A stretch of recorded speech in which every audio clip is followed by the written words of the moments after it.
사람이 혼자서 살아갈 수만 있다면 얼마나 자유로울 것인가.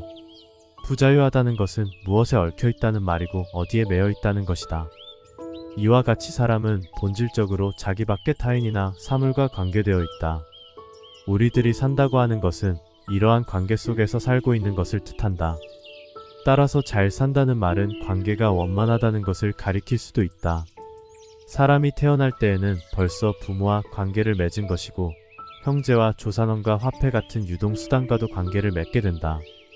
그리고 죽을 때에는 모든 관계의 울타리에서 벗어나게 된다. 우리들이 살아가는 일상생활은 이러한 관계의 지속이다.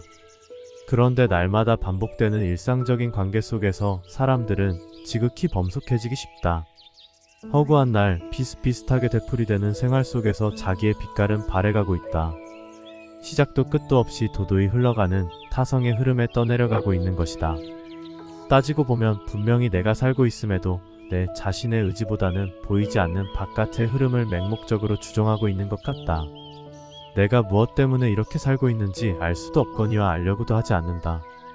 이와 같이 우리는 바깥의 흐름과 그 흐름에 묻어있는 소음 속에 내 자신을 내던지고 있다.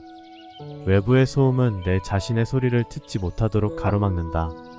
우리는 아침에 눈을 뜨기가 바쁘게 바깥의 소음이 밀려드는 세계 안에서 살고 있다. 차가 달리는 소리, 텔레비전이나 라디오에서 흘러나오는 소리, 전화의 벨소리, 서로 다투는 소리, 새가 새를 먹는 소리. 한말로 해서 이것들은 소음이다. 소음은 비단 음향뿐이 아니다. 대인관계도 어떤 것은 따지고 보면 소음과 비슷한 것이 적지 않다. 이와 같이 불필요한 나날의 가지들로 인해서 내 생명의 열매는 알차게 여물 수 없게 된다. 범속한 일상생활에 대한 자각은 자기 자신의 뿌리를 살피는 일이다.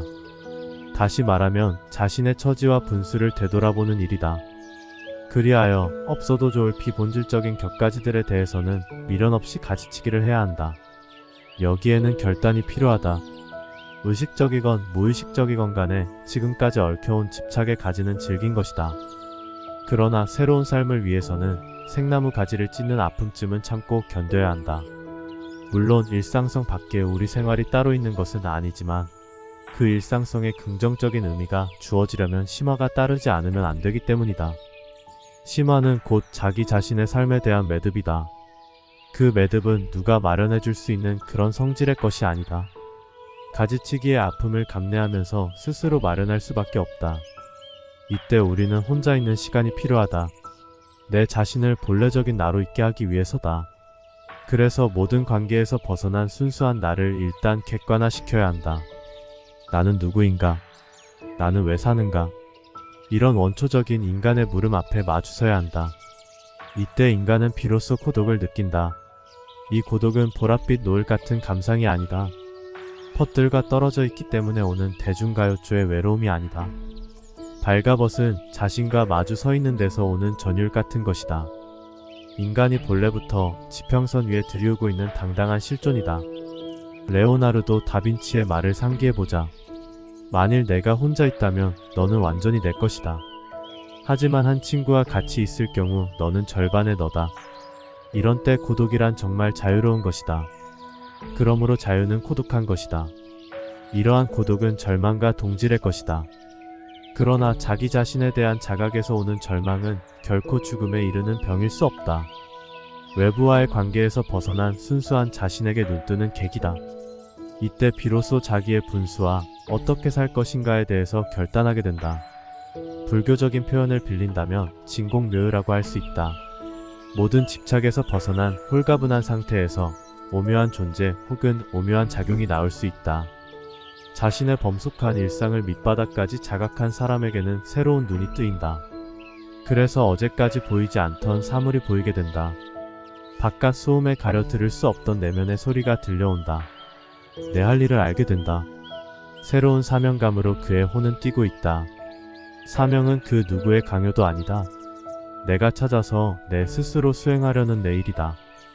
나의 모든 것이 오로지 그것을 위해 존재의 의미를 가지는 것, 그것을 위해 내 모든 것을 내던짐으로써 오히려 환희를 느낄 수 있는 것이 바로 사명감이다.